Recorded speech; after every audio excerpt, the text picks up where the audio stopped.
This is America in Space, a weekly news and information program on current events dealing with the space industry.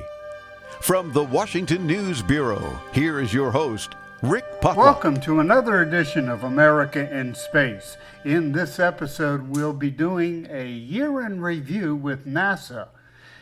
This year ended on kind of a sour note with the passing of the original Right Stuff character, General Chuck Yeager, on December the 7th of all days. General Yeager was 97 at his passing. He was the first pilot to break the sound barrier back in 1947, flying the X-1, although it was not announced to the public until 1948. Yeager was a World War II flying ace, flying 64 missions and downing 13 Nazi planes. Flying the Bell X-1, Yeager achieved 700 miles an hour and then set a record of Mach 2.44 in 1953. Did you know that Yeager made the flight with 2 broken ribs? Well, here's a soundbite from 1991 with General Yeager. My only problem was it was painful to get into the airplane because you had to come down a ladder and go through a little hole on the right side. But then the hard part was closing the door. Once old Jack Ridley came down the ladder and held the door against the right side, had a lever. It was really tough. And it took both hands all you could do, and I couldn't handle it with my right side because, so he made me about a 10-inch long broomstick, and I could stick in the end of the door handle and give me that mechanical advantage. That's the way we solved the problem. So, but it really didn't make much difference. The X-1 was fun to fly.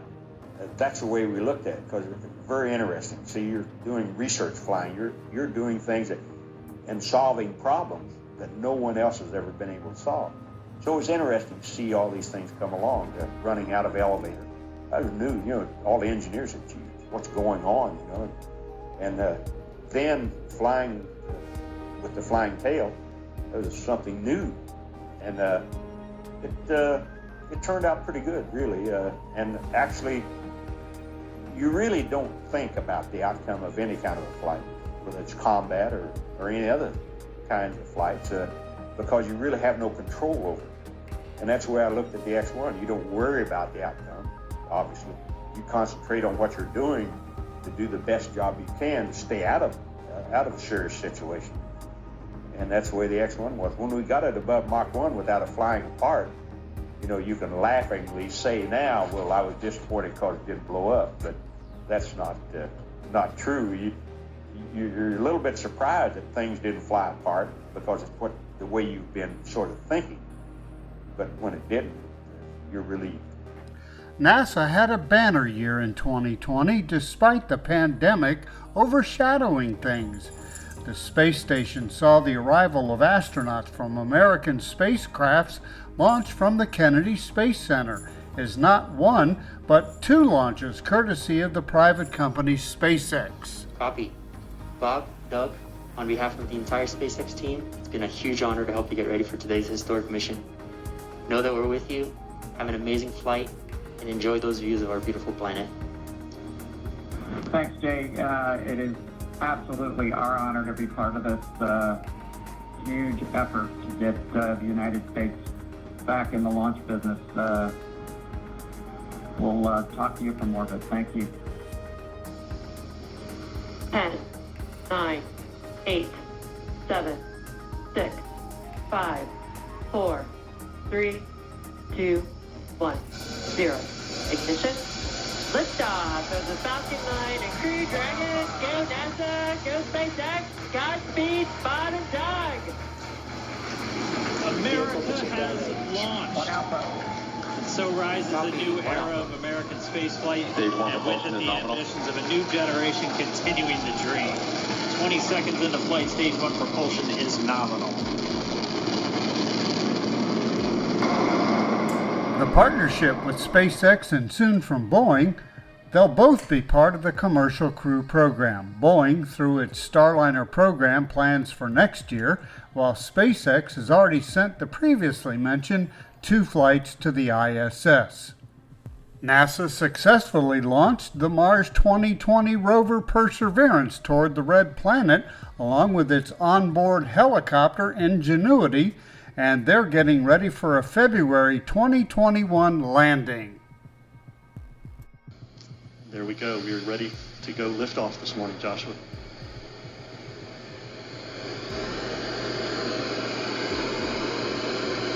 Eight, 7, 6, 5, 4. Engine ignition. 2, 1, 0. Release and liftoff. As the countdown to Mars continues, the perseverance of humanity launching the next generation of robotic explorers to the Red Planet.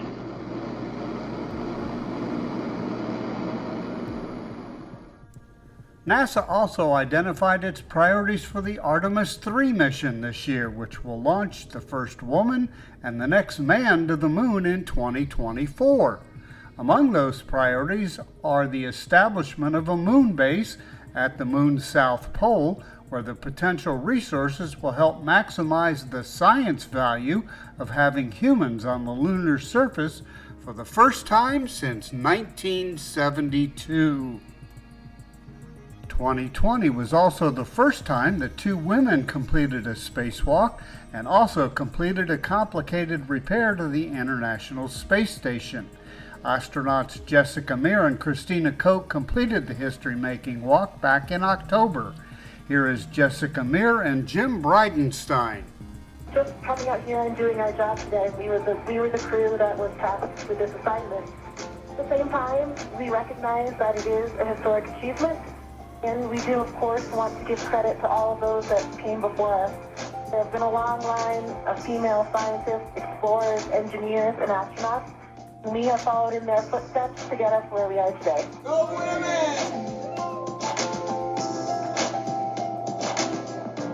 And it just so happens that we have the right people doing the right job at the right time. And in fact, this is historic because those 2 right people are women.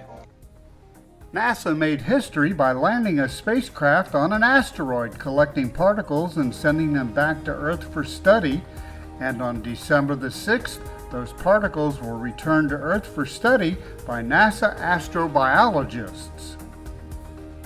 The Space Telescope Hubble continues to capture amazing and unprecedented images, including a rare look at a rapidly fading shroud of gas around an aging star nicknamed the Stingray Nebula.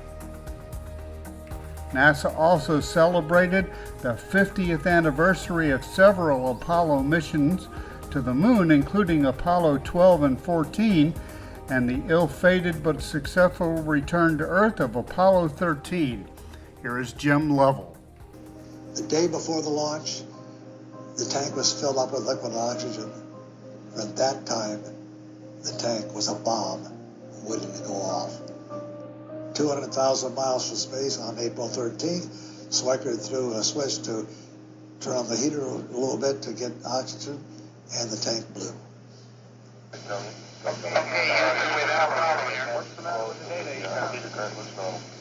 We got more than a problem. Okay, listen, you guys. We've lost fuel cell 1 and 2 pressure. We lost O2 tank 2 pressure. Do you want to look at it? And temperature. Houston, we've had a problem. Okay. Stand by, they got a problem. That'll be both wonderful. I heard just a big sharp bang, and the spacecraft rocked back and forth, and then I looked up at Fred Hayes to see if he knew what caused the problem. And then as I got into the command module, I looked at Jack Schweikert, and his eyes were as white as saucers. All in all, a very successful year for NASA despite the pandemic. And here's hoping for a successful 2020. Reporting from the Washington News Bureau, I'm Rick Potlock. Have a happy New Year, everyone. Thanks for listening. Be sure to share our program with your family and friends and follow us on Facebook. Join us each week for news and information on America in Space.